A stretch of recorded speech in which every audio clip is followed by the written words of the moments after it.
Welcome everyone.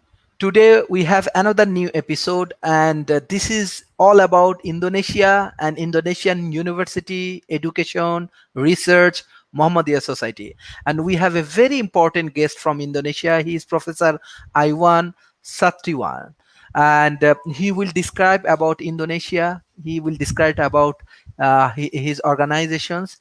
It's such a big organizations he is working right now, and by this way we will exploring Indonesia and we will understand how Indonesian economy and education and research growing together.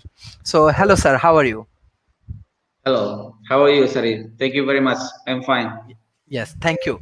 Can you please introduce yourself and your organizations and the university with us? Okay, thank you, Brother Sarif. My name Iwan Satriawan. Usually people call me Iwan, right? But foreigners usually call me Iwan. Yes. It is not easy to spell my name, Iwan, right? So I am lecturer at Muhammadiyah University in Yogyakarta, Mhm. a small city in Indonesia. Beside being lecturer, I'm also practice as a lawyer, but focus on the issue of constitution. Okay, Mhm. Mhm. so I don't handle another case, but I just only focus on the constitutional law issues. Mhm. And in my practice lawyer, I advocating people who got unfair treatment in legal issues. But this under my organization, that is Muhammadiyah. Muhammadiyah is social organization which is more emphasis the program on education, health, and community service, especially for the orphans. That's it, Brother Sharif. Yes, thank you, sir. Besides that, I just want to know about what's the present condition in Indonesia, especially the COVID situation. Yeah. Well, if you follow the news internationally, I think mostly people know about the trend of the infected persons and death threats in is not good now. It is getting worse in Indonesia since the government changed the policy, okay, to allow people because basically the government has reasons to allow people to start doing business and also universities because the after 5 months this situation, the pandemic has influenced the economic sector. Mhm. So therefore the government allow people to do business, open school and universities. And Mhm. but the implication is now the number of people infected uh, increasing. Okay. So that's Mhm. I think the latest situation in Indonesia right now. So therefore Yes, yes. now we try to do more campaign on what remembering the people to use masks, okay, keep the physical distancing, and also always wash the hands. So we try to do more campaign on what building the awareness of people to do such protocol of COVID-19. Mhm. Mhm. Yes, yes. This is very interesting. Beside that, I want to know more about like Indonesian your organizations because your organization has very good contribution historically in Indonesia as well as Indonesian developments. Even can you please share that how many organization actually working right now under this Muhammadiyah society?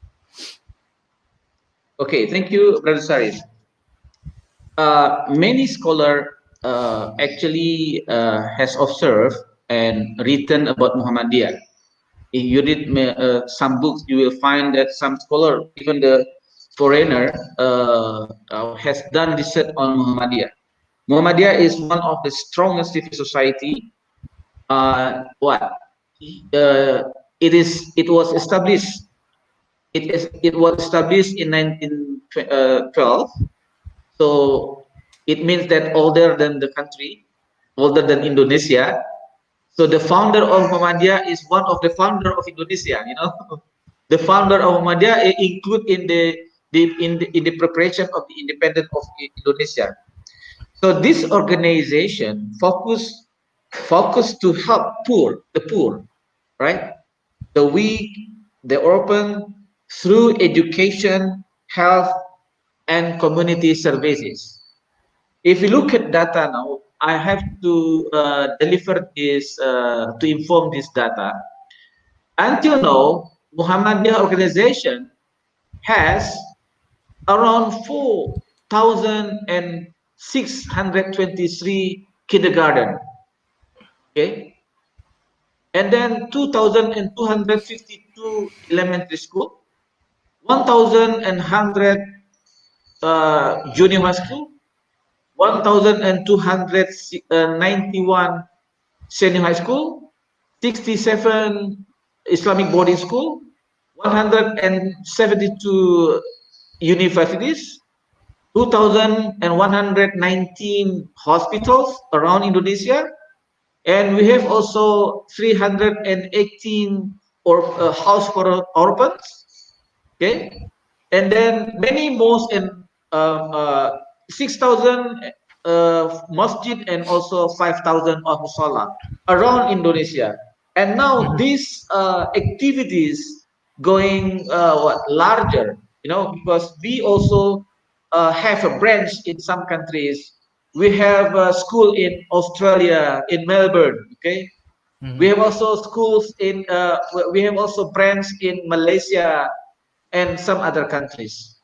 mhm, So this is the what now where I'm now teaching at one of the universities of Muhammadiyah, Brother mhm. Sharif.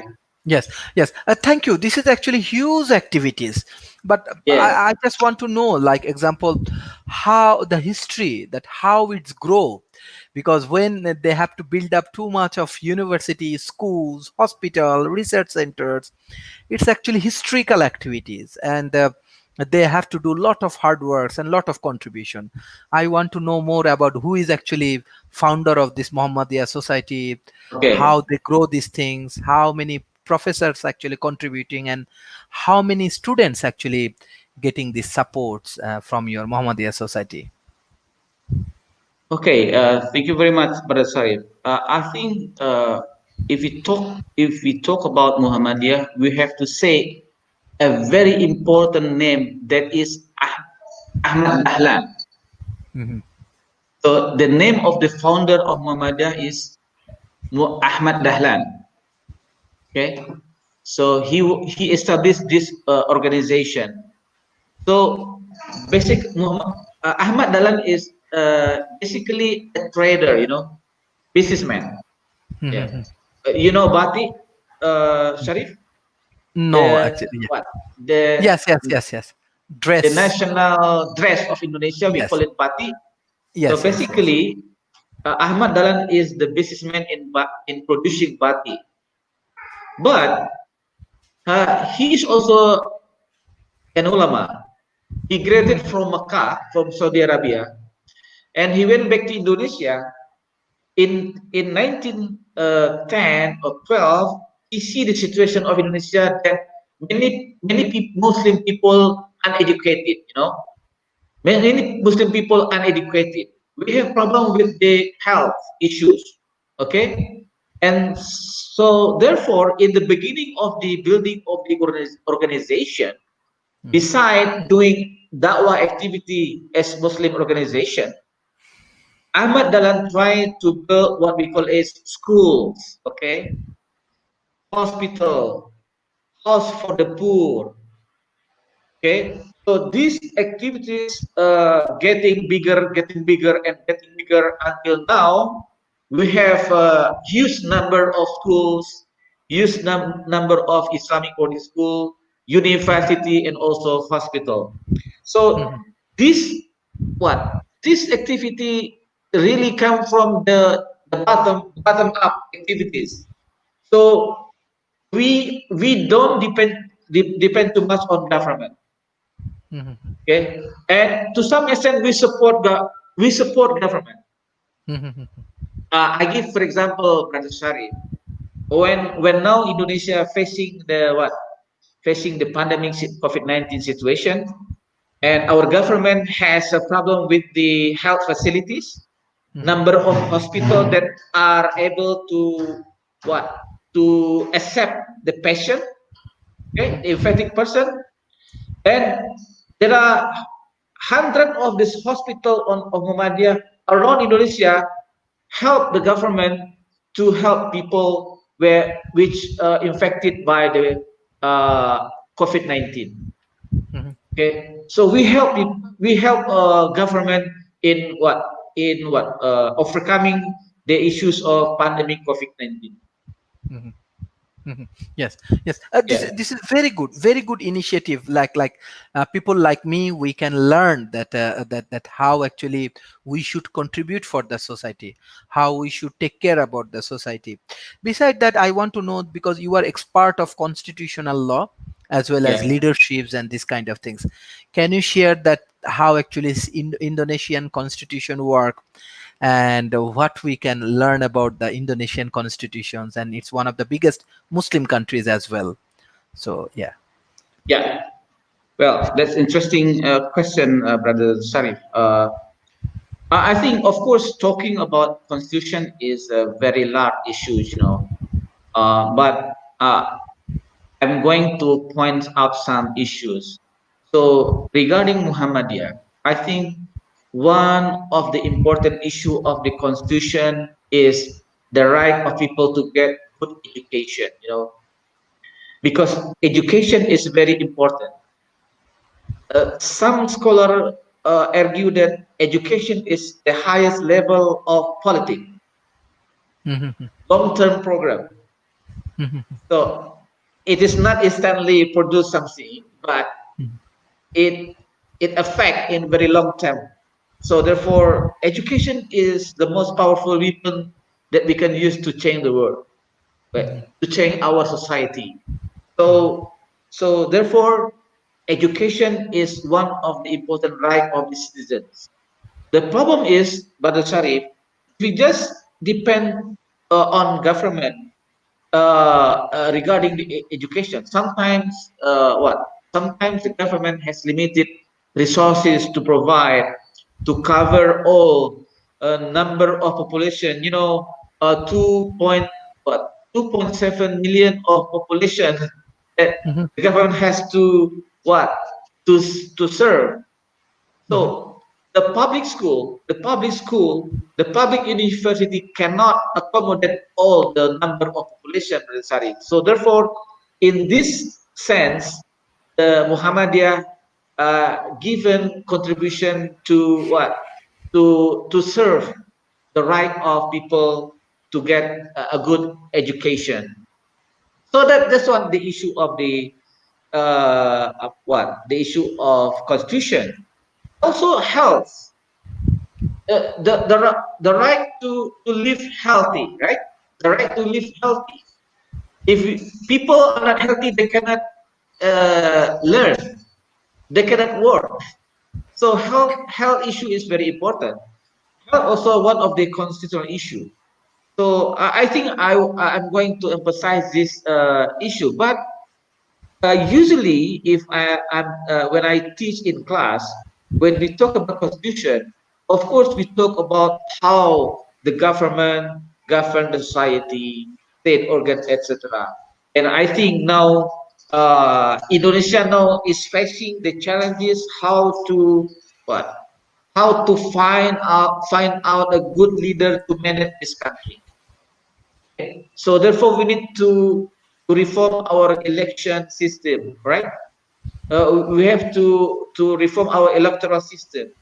We have to build our strong political party, because if we don't have strong political party, good election, we cannot produce good leader. So I think this some constitutional issue that uh, become my concern right now, Brother Sharif. Mhm. Mhm. Yes, Yeah. this is very good point of views. And as you are working in academia, as well as you do research, and you have a keen understanding about constitutions, and you said a very good philosophical aspect that education is ultimately goal is to produce maybe good politicians Yeah, or good like service provider for the community. yeah, How these things happen? What's the way that education can produce more good leaders? yeah, Education can produce more good politicians, and how actually we can get better service from the politician. yeah. Yes, that's very good question again. But Sharif, Muhammadiyah is Islamic organization, right? So when we build a university schools, this school and universities, uh, we have core values that we need to insert to the students. That is what we call it Islamic value. That you have to be good persons. Uh, you are not only smart, okay? We are not only smart but also good persons, okay? So what we are doing not only transfer of knowledge, but we also have to educate the students to be a good persons. How to lead them to get closer to God. Because of what? Because we believe that if the person smart, we can train people become a smart person, and at the same time we can also educate them to be a good persons. That the attitude is getting closer to God. We believe Mhm. that this kind of man or woman that can lead the society, that can educate the society, this kind of man that can be a good politician, good businessman, whatever, good professor, right? Because many people smart, maybe they are professor, good businessman, okay, rich, politician, but what they are doing is corruption, okay? What they're doing is corruption. They are professor, doctor, but they don't pay too much.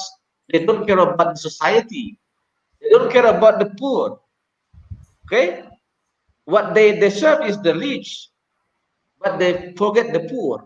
So this is the value that Ahmad Dahlan, the founder of Muhammadiyah, taught us how to care about the weak, the poor, the orphans.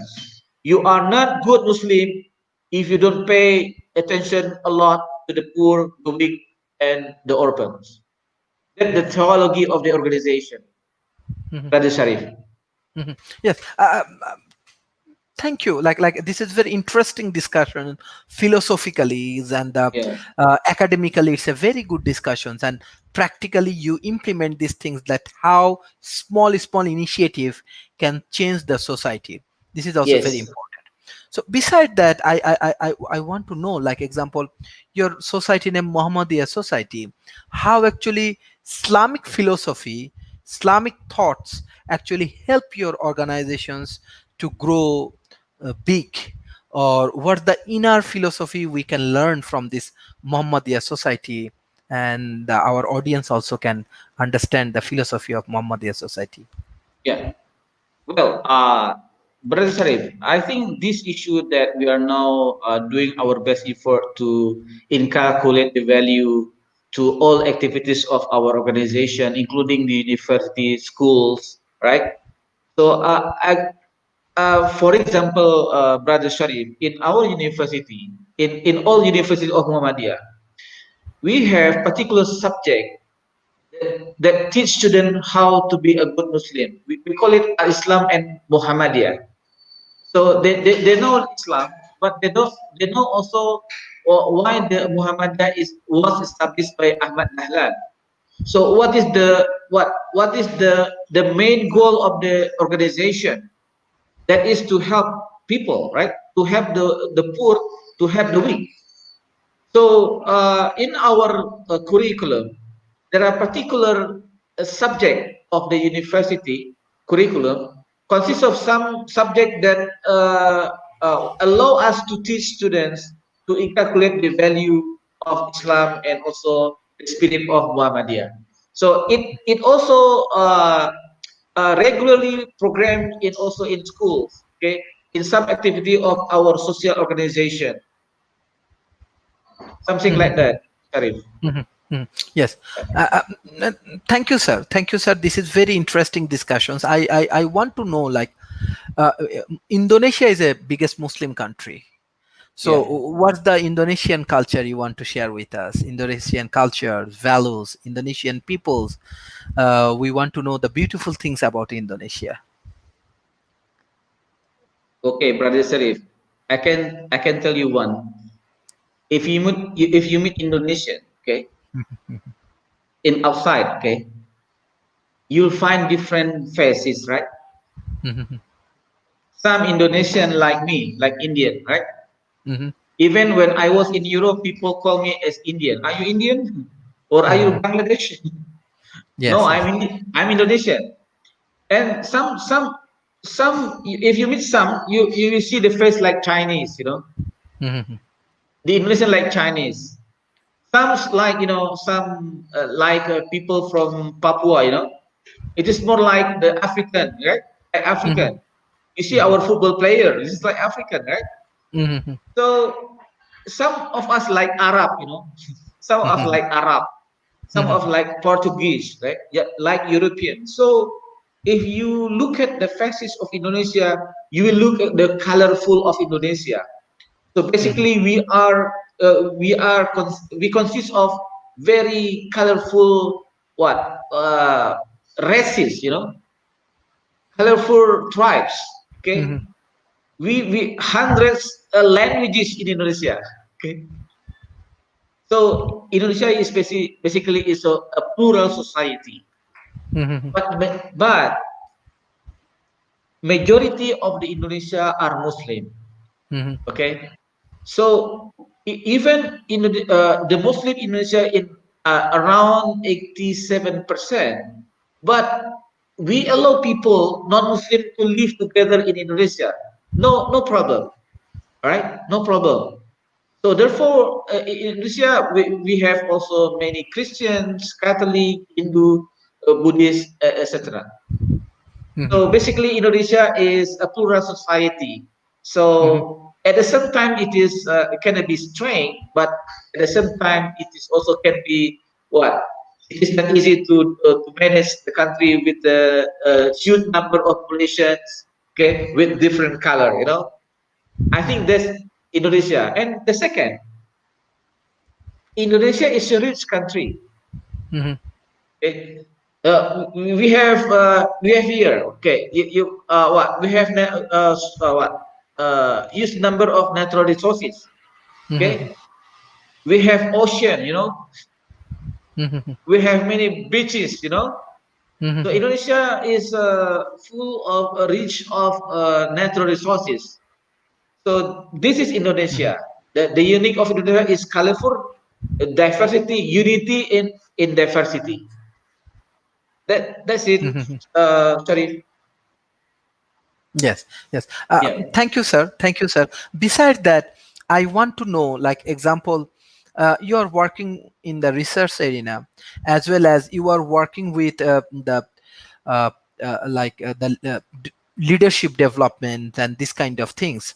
So actually, what the things you want to share with our global community? Like example, how actually your university help to grow researchers, help to grow different kind of leadership qualities, as well as you are very much focused on constitutions, Yeah. how actually Indonesian constitution work.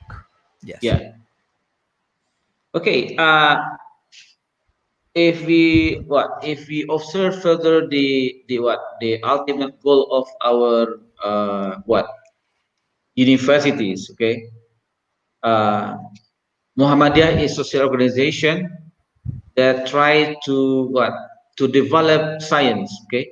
To develop science, produce intellectual in the light of rahmatan lil alamin, in the light of for the benefit of the humankind. Okay, so we have the Islamic basis in developing science, but the science that we are developing is what is devoted for the benefit of the mankind. So therefore, Brother Sharif, in our university we don't only serve the Muslim. I can tell you, Brasari, in Papua, the eastern region of Indonesia, Papua, Mhm. 70% of the student of our student in University of Muhammadiyah, Papua, are Christian. Mhm. Okay, Brother Sarif, if you go to Nusa Tenggara Timur, where the Mhm. population mostly Catholic, Mhm. there we have Muhammadiyah University. 70% of the students there are Catholic. Mhm. Okay, Mhm. so therefore, even this organization is the basically Islamic Dawah movement. But what we are doing, not only serving the Muslim, but we also service our brother and sister from Christian and also Catholic, Hindu and Buddhist. In my university, we have also Hindu and Buddhist students. We have also many students from China, from South Korea, from Taiwan. They are not Muslim. Mhm. So we have no problem with this. So we have identity as a Muslim, but our activity, our program is devoted not only for the Muslim but for all people, okay, including the non-Muslim. Mhm. But regarding my concern in Constitution Badasari, I think the one of the important agenda now in Indonesia is uh, how to create constitutional awareness of the people. You know, uh, we have constitution, but not everybody know about constitution. Mhm. Okay, we have constitution in written constitution, but not everybody understand constitution. If they don't understand the constitution, they don't know the right in the constitution. If they don't know the right in the constitution, they cannot defend themselves before the constitution. If people do not understand the constitution, and at the same time people can be easily what was violated, okay, Mhm. violated Mhm. by the power, by the police, by mosquito, by everyone who are feeling strong. If they don't know the right before the constitution, if they know constitution, they will be able to defend themselves based on the constitution. So therefore, in this organization, Muhammadiyah, we have also a program that try to what to build the awareness of the people in understanding constitution and human rights. We have a training program for building the understanding of the people on constitution and human rights. We have also the unit that provide service on advocacy, advocating people, okay, who have problem regarding the legal issues. So this is what we are doing now in our university and also in our social organization Muhammadiyah. Brother Sarif. Mhm. Yes. Thank you. Very, very interesting discussions and very thoughtful, because Yeah. I believe that your society, your university has a very effective system of leadership development and human resource development.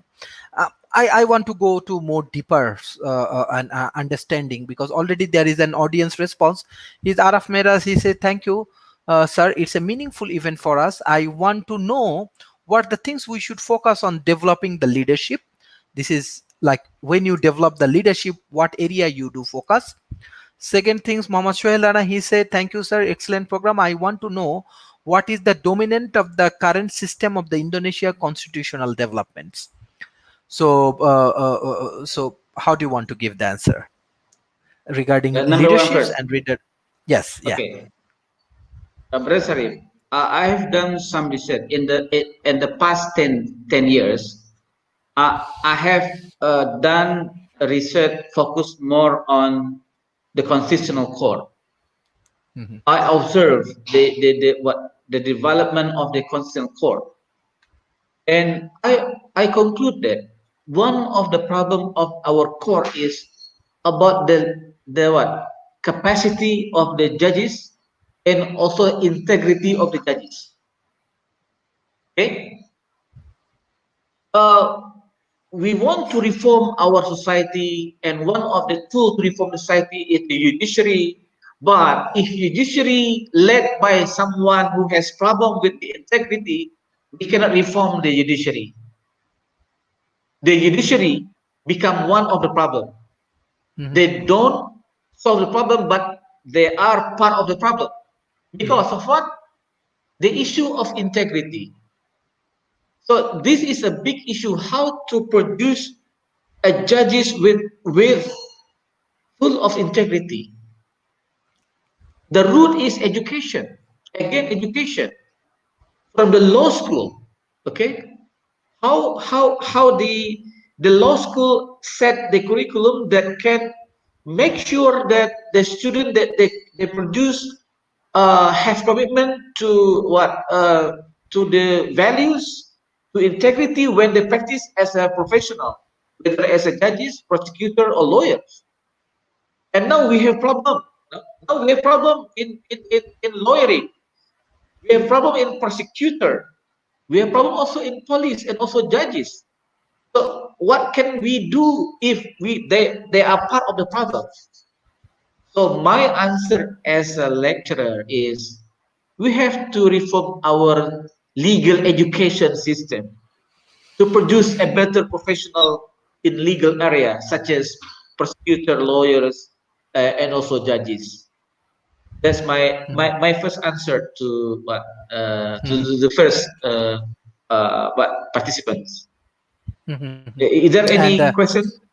yes, yes, there is another question. What is dominant in the current system of Indonesian constitutional development? Like, what domain I think that you do focus on Indonesians' present constitutional developments? What area you want to explain with us? Okay. As I mentioned earlier, I'm lecturer in constitutional law. I teach the constitutional law and also the court procedure in the constitutional law, and I'm doing more research in what in regarding constitution and democracy. So my keyword of research in the past 10 decades is constitution and democracy. All right. So this is my what specialist area right now. My research, my publication.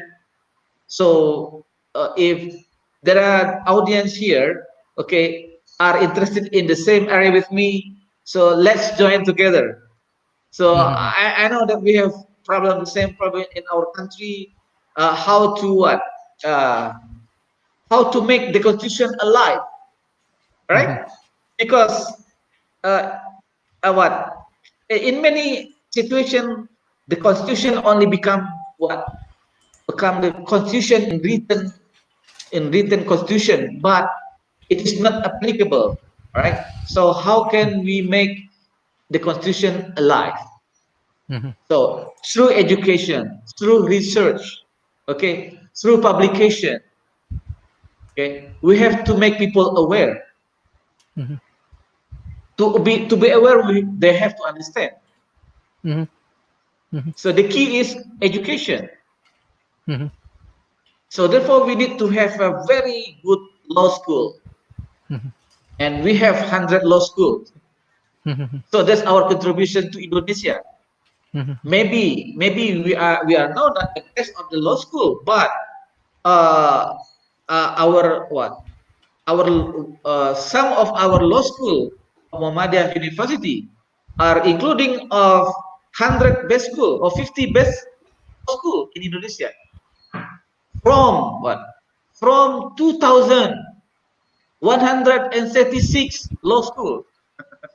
Mhm.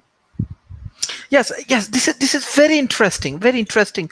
uh, like example, you are trying to developing human resources in a systematic way, and it's a Muslim concept, and the Muslim worlds you are do a huge contribution. But besides that, I want to know, like example, for your education and research, how to collaborate with the first world, let's say from USA and Europe and Australia. I know that you have your organizations even in Australia, but how you collaborate in between the first world and Indonesia. Beside that, I also want to know that Indonesian economy also growing very fast. Was the Mm. inner strategy and other things, because you are handling the, I want to say, the core things. The constitution definitely it's played a very good role for development. Okay. In our university now, we have what we call is the strengthening the program of research cluster. So we have set up particular issues, okay, research clusters like uh, governance, like the issue of governance, law and technology, environment. So we have four research cluster, and one of the character of this research cluster is we need to collaborate with other universities, with other discipline. So therefore now in our university we what we expand our collaboration with many universities in the world. We have network with the Princeton University in America. Okay, we have network in university in China, in Taiwan, in Korea, in Spain, in Malaysia, in Filipina, in Turkey, right? In Netherlands also, in Australia. So we really expand our networking to have a research collaboration, Mhm, okay, to extend and to improve our level of research. mhm, So this now, therefore, our rector of the university has a very keen interest to what to accelerate our internationalization program. Okay, mhm, by having many what cooperation with other university in overseas. mhm. Yes, thank you. We have more question from audience. Hosneara Firdos, she asked you a question. I'm watching a beautiful program, sir. My questions to you. Uh, is the role of women in constitutional development and how much opportunity is being given to them. I think she want to know about the role of women in the constitutions and how much opportunity Indonesian constitutions actually given to mm, like example the women. I think she's more think about women empowerment and these things. Yeah. Well, after the political reform in 1919, I think we, in some laws, we adopt what we call is affirmative action to women. Okay, to give more opportunity to women to give contribution to the state. For example, in the political field, I think one of the requirements to propose the nomination for the member of parliament, it should be there should be 30% of the candidates should be women, right? Hmm, hmm, So 30% of the candidate proposed by the political party to run for the legislative what election, it should be women. hmm, So this is one of the effective action to encourage more women involved in the political area. Okay, so that's one of the example how the Indonesian Indonesian political system try to pay attention more on the issue of giving more opportunity to women to involve in politics. hmm. Right. Thank you, sir. I have more question from audience. Thank Yeah. you, Noor Fazrin. She asked, "Hello, sir. Nice to see you here, sir. How Indonesian government arrange a huge scholarship program for in Australia for their citizen?" I think she want to know that how actually Indonesian people go to Australia and getting scholarship from their governments and how it works. Yeah. Okay, I have to say frankly that basically we have many scheme for the scholarship from the government of Indonesia. We have what we call is scholarship for students to go abroad. Okay, to many countries. But we have also special scholarship among the three minister, and the scholarship is bigger than the first one. Sorry, but beside that, we have also our own scholarship from the university. Okay, even my university, by our own money, we send our staff to get PhD to Spain, okay, to Malaysia, to Korea, to some other countries, to Australia, okay, to Netherlands. We sent to German also. So by our own money. But the government also provide many scholarship. So maybe in detail I can share the detail like LPDP. Okay, we call it scholarship for what foreign universities. But I'm not sure today because of the pandemic COVID-19. I heard that for a moment maybe the program stop this year because the government has to allocate many budget from many department of the cabinet to be allocated to respond the problem of the pandemic. But maybe after we can solve the problem of pandemic, so this scholarship provided by government will start again, inshallah. Please pray for Indonesia. Yes, yes, yes. Yeah. Definitely. Indonesia is one of the largest, biggest, I think, economy and from the Muslim world and other things. How actually you play a role in ASEAN, like example with Indonesia, with Vietnam, and other ASEAN country? Because example, I'm from South Asian continent, and we love to learn actually how ASEAN community help each others and collaborate each others, and they make things together. And is there any constitutional contribution you do with in between this ASEAN community? What you mean is my organization or in Yes, Indonesian government? yes, Indonesian government and even Okay. your organization. Yes. Okay. If we talk about Indonesian government, I think from the beginning, Indonesian government is one of the active country that initiate the establishment of the ASEAN. ASEAN. Mhm.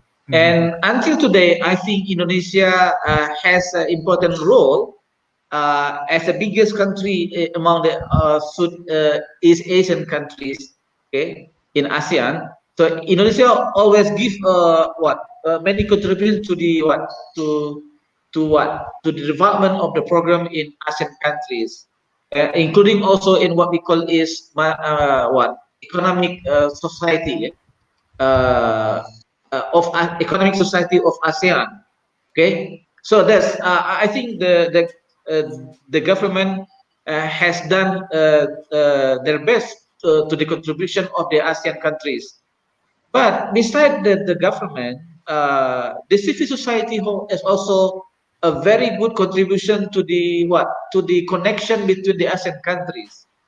Again, I'll give for example.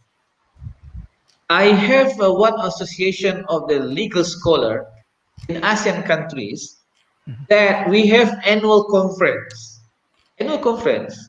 Sometimes we had a conference in Indonesia, in Jogja, and then we go to Malaysia, we go to Thailand, okay, and sometimes we go to Turkey. Sometimes only the further one, Turkey. So we invite also scholar from Brunei, from Philippines, from Thailand to discuss together about the ASEAN legal issues. And even in my program, we have international program in our university. We have seven international program in bachelor degree. So we also have a subject on ASEAN legal history.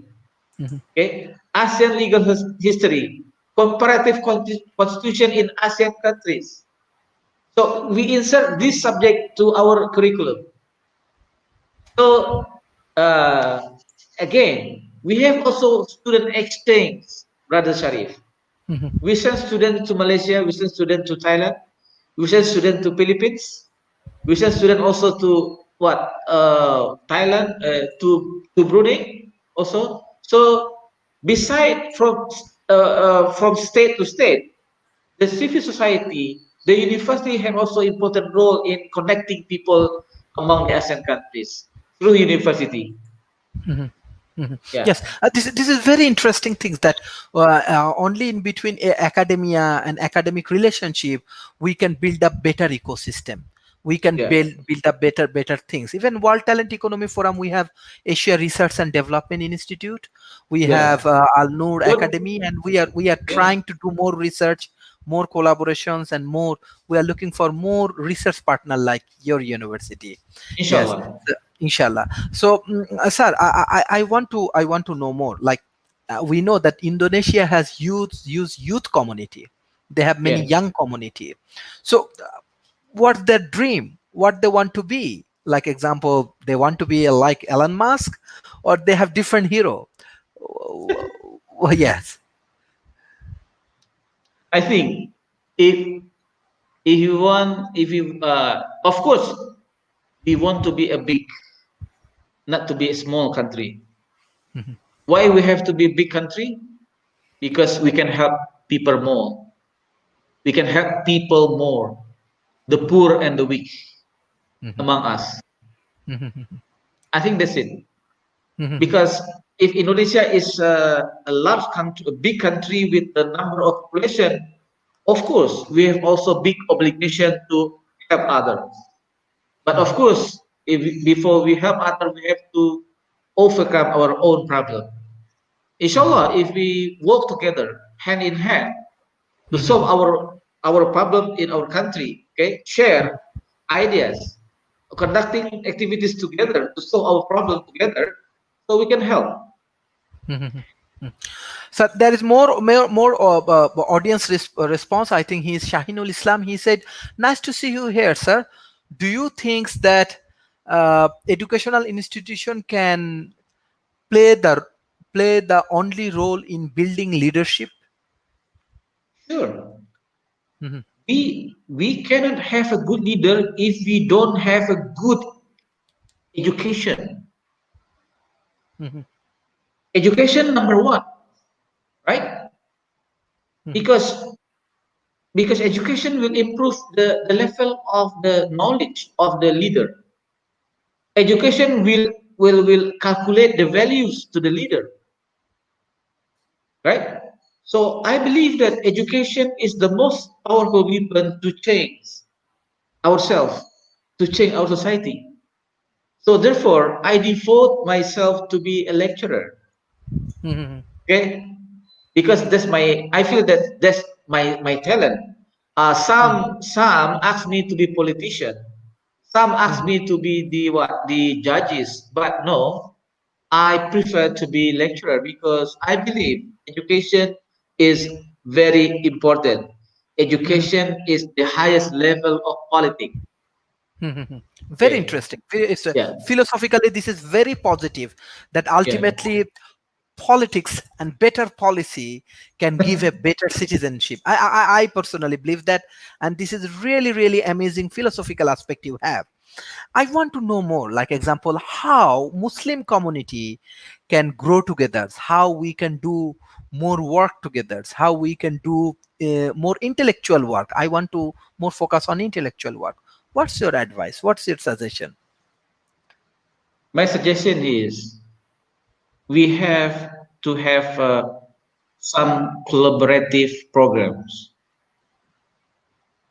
For example, we have student exchange.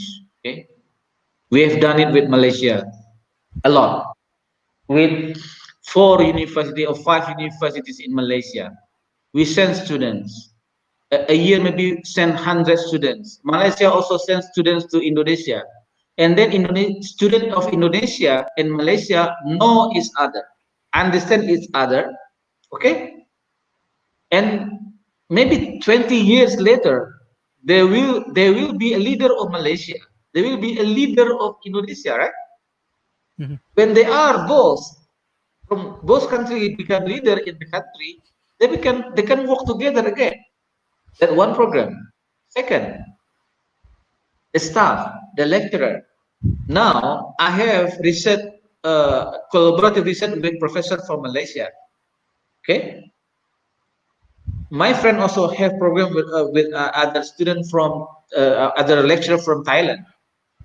So we can have this kind of activity, understanding each other, understanding the legal issue in each country, make the comparative study, and we know that our own legal system, other legal system can be a mirror for us. We can get the lesson learned from other countries, from other legal system. So having student exchange, staff exchange, collaborative research, this is one method for me to get along together, right?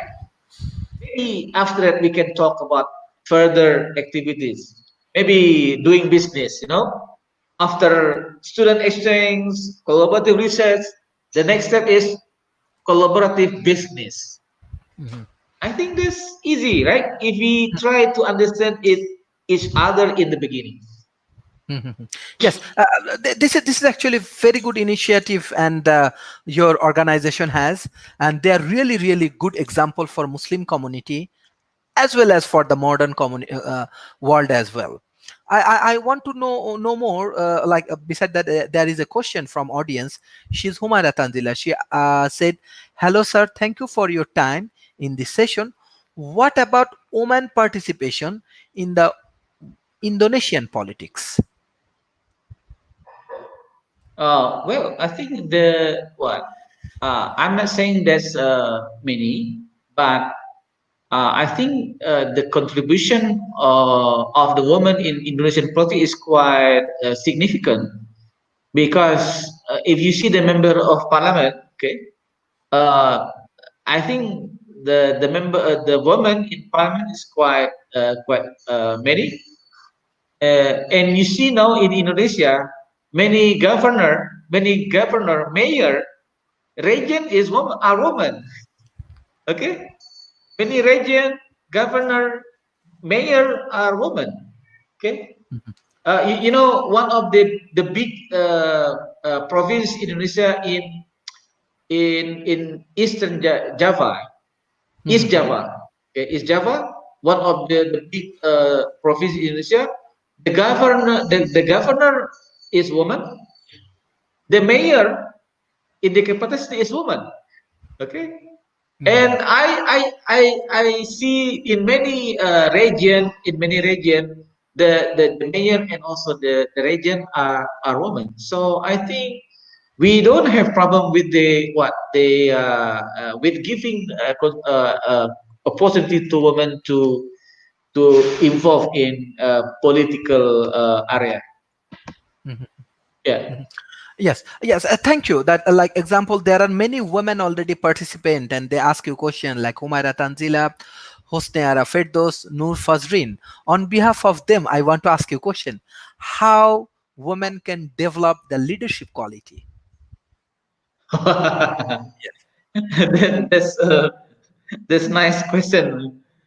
It is Yes, not easy for me to what to yes. answer But you this are question. expert. You are expert on leadership, so that's why I think that. Well, if we give opportunity to women to get higher education, okay, I think one of the method to train them to be a leader, okay, if they have a good degree, okay, the good intellectual, okay, good capacity, and train well in terms of skill of leadership, okay, evolving in many organization, okay, like in my university previously in Gajah Mada, the chairman of the senate is woman. Mhm, Okay, so if the women getting higher education, and they are also trained in many activities in student organization, in social organization, then they will be a leader. And that's what happened now in Indonesia. Many governor, some governor, many mayor and regent are women. Many politicians in our parliament. mhm, So, but again, the first is education. If the women are educated, even they will be better than uneducated men, right? Mhm. Yes. Yeah. This is very good things. But what's the practical challenges we have at the present Muslim world? Or example, if I do more focus on Indonesia, what the practical challenges the youth community has to grow their leadership skills? Well, I think if we talk about how to produce a more leader in our society, is the first, if we have in the beginning, Brother Sharif, from the beginning, from they are children, we have to give every children to be a leader. Okay, if they have to have experience to be a leader. I'll give you for example, Brother Sharif, in my my children's schools, uh, uh, their school is what we call is what this is a unique school because they emphasis more on the practical one.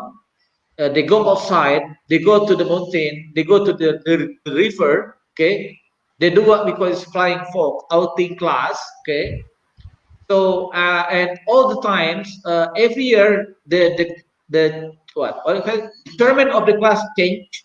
Okay, so every student has to be leader, has experience to be a leader. So we have to give opportunity to our children to try to be a leader from the beginning.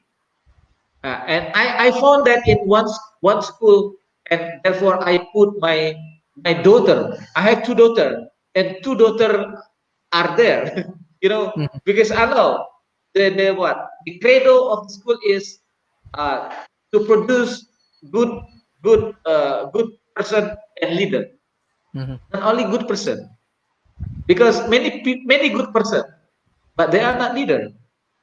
Many good person, but they don't do nothing. They are good for themselves, but they cannot change the society. Now, what we need is good person and leader, and we have to start from the beginning, from the elementary, maybe from kindergarten, elementary school, and the government has to facilitate to give freedom organization to the youth. So in this sense, I think we talk about the importance of democratic countries, because in democratic countries the government has to allow people to establish organization, more organization. If we have more organization, more people will involve in training. Okay, in training become a leader. But if the government try to what to close what how to say that uh, to not give the right of people to establish to have organization, and it means that we will have a lost generation that will be a leader. So I think that's my point. More organization, more we produce more leader, mhm. inshallah. Yes, yes. Thank you. There is a good response from Mohammed Shoelana. He is actually support us a lot. It's a great discussion, sir. You are working on the leadership and constitutionals in various platforms. Thank you for letting us know in detail about this issue. We get a very good audience response from different countries, and they are very happy to interact with you, and they learn a lot of things from these sessions. Thank you. It's actually very nice discussions. I want your concluding remarks about the Indonesia, about your organizations, and about the World Talent Economy Forum. Yes, thank you, Brother Saif. I think okay. I believe that the human problem are complicated. Okay, the human problem are very complicated, Mhm, complex. If we try to solve the problem by our own, okay, by ourselves, maybe by our own country, we cannot solve the complexity of the problem, Mhm. right?